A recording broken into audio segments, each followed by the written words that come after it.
and you type in your salary, and it tells you based on all of the people in the world where you fall. And so with 28,000, where do you think I would fall on that list? Low, I see people on that. Well, our North American mind would tell us, oh, you'd be on the low spectrum. But I was completely shocked to find out that I'm in the top 8.33% of the wealthiest people in the world.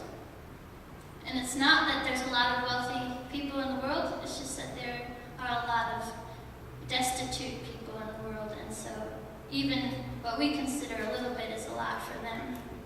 I was completely shocked. 3 billion people would be under me on that spectrum, living on the equivalent of under $2 a day. And of that 3 billion, 1.3 billion live on less than the equivalent of $1 a day. And 70% of those people are women and children.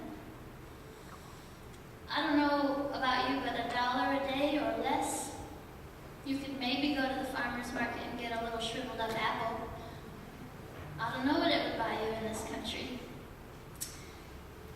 So our friend Doug, we had this friend who he almost drowned as a child, so it affected his brain. He's not scary or anything, he just kind of is a little slower than many adults. But every once in a while he'll say something that just completely floors me. It's profound.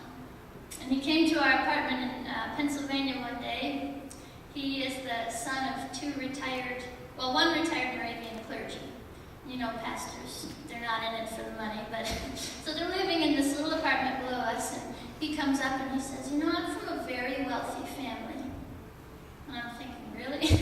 Why are you living in the basement of this old apartment building if you're so wealthy? And then he said, yep, we're very wealthy, but we don't have much money. He said, but we have a lot of love. And they really do. This is the Henkelmans, Dave and Mel Henkelman, and they're just bubbling with love. Now the rich guy in this story, I don't know that he had a lot of love in his life, but he was financially well off. He was rich in the way that we typically understand it. So he had these huge barns, and one day he said, rip them down, I'm going to put up bigger barns. I mean, you can just see him, bigger. And that sounded to me like what's happening a little bit in Downey. Do you know what I'm talking about? Those mansions that are popping up in these little ranch house neighborhoods. There's a word for it, I think mansionization of Downey. It was in the paper the other day. Someone's mad at the mayor guy, Mario, forgot his name. They're mad at him because he kind of promoted the mansionization of Downey. So mansionization is a trend of building oversized homes on very small lots. It's very common here, and God says in this story to those mansionizers, you fools, you're going to die really soon. And all this stuff that you're accumulating, all this big stuff you're building, who's going to get it when you're gone? And it's true, and I was struggling to think of how to say it better than Jesus did, and I really can't.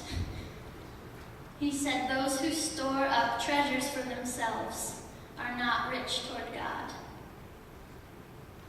I don't know how to say it better than him. There's a song that has been playing in my head on the pop radio stations, and I'm going to try to sing it for you. I really despise the song, but pop music gets stuck in the brain, so it goes like this. I want to be a billionaire, so freaking bad. Buy all the things I never had. I want to be on the cover of Forbes magazine, smiling next to Oprah and the Queen. I know he sings it better on the radio, and I'm sorry, but that's the songs that are playing on the radio. Songs about wanting to be rich. And I watched the video, and he sings at one point about wanting to help people who were affected by Katrina, but they're showing that all the money's going towards getting more fun stuff at a party. So that's what people are hearing. That's what we're hearing all the time. That's what we see on ads. That's what we see on TV. We hear it. We want to be rich. That video on YouTube had over 22 million hits. 22 million people watch it. So consist in the abundance of possessions. It never has, never will. So what would your life be like if you lived with even just a little bit less? And I don't know what you're thinking of now that you could live without, but think for a moment what it would be like to live without. Fill in the blank. And I dare you to give it up. I dare you to give it up, even if you were thinking big just now, thinking, oh, I could get rid of the car. Do it. Try it. Take the bus, ride a bike, ride with friends, and see if indeed you can find what life really does consist of. The abundance of joy and contentment. Those things are what make us rich toward God. Will you sing with me a song as you think on this message of giving things up? It's called May the Mind of Christ My Savior. The tune might not be as familiar, but think about having the mind in you of the one who said, life is not about stuff. 585.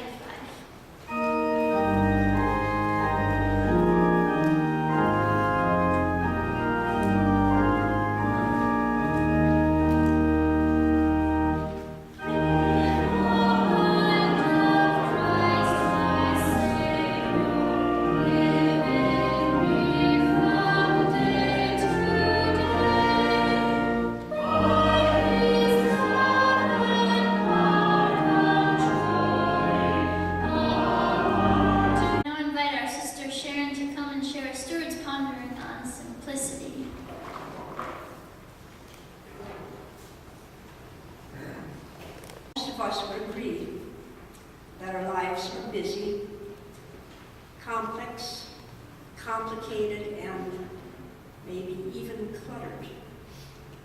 We seem to spend a great deal of time going about planning how to get more. A bigger house, a fancier car, finer furniture, more fashionable clothing, friends in high places, and on and on. Oblivious to the time involved that could be used doing something better. Cutting back on all of this. Life didn't seem to be this way in past days or years. What happened? Well, life happened.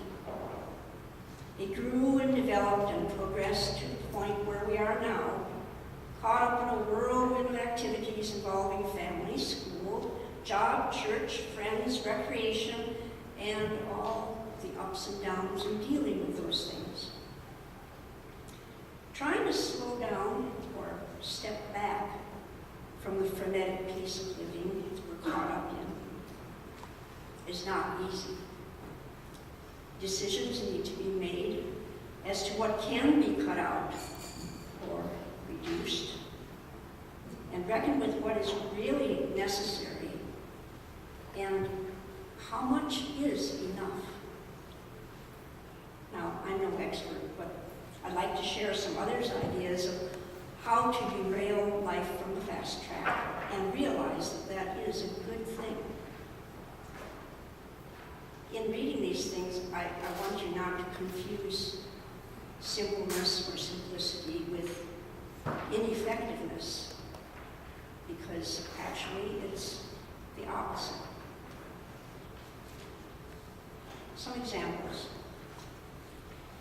Back in my high school days, when we were required to take home economics class, we had to have a project to sew a dress. That was the big thing.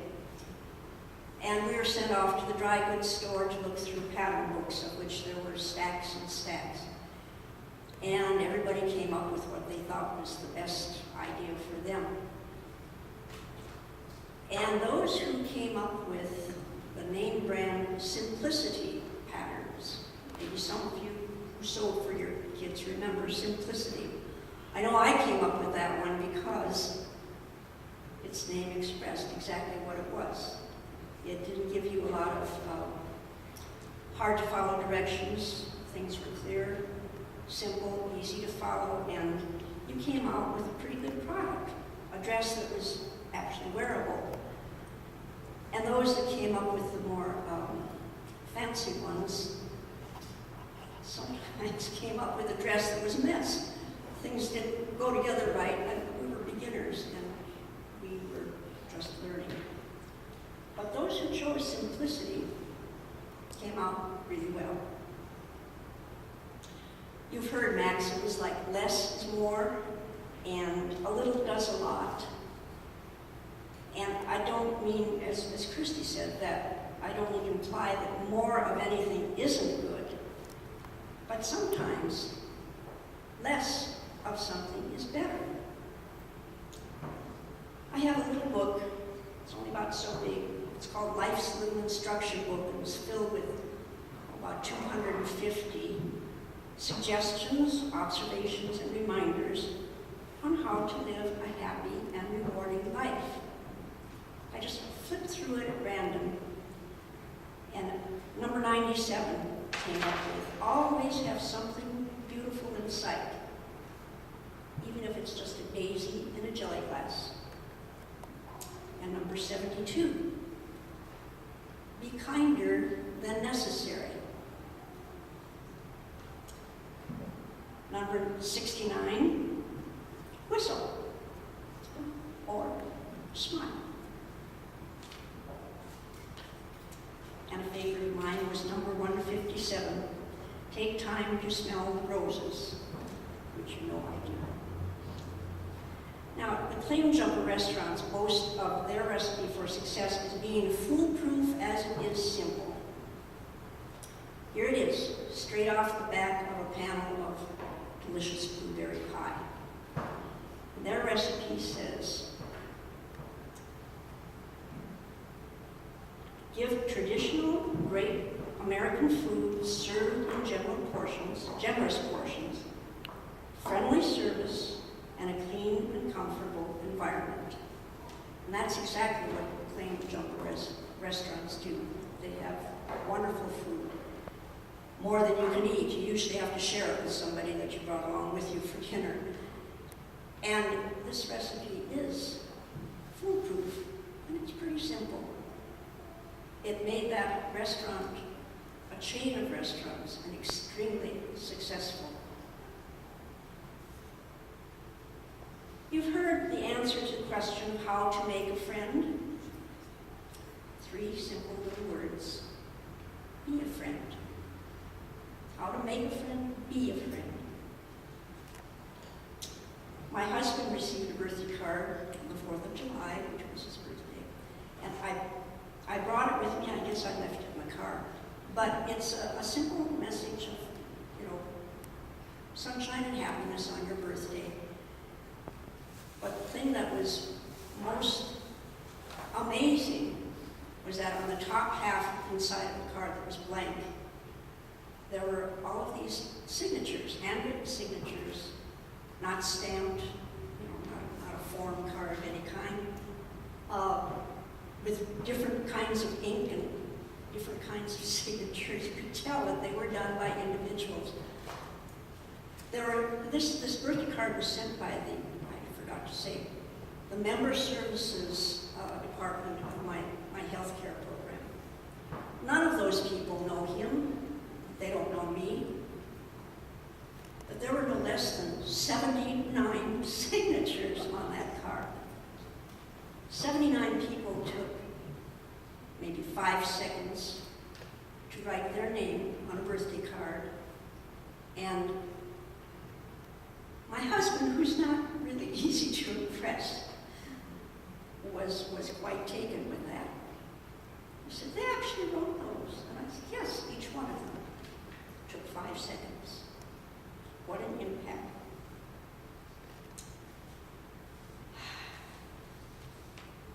In closing, I'd like to read part of verse 11.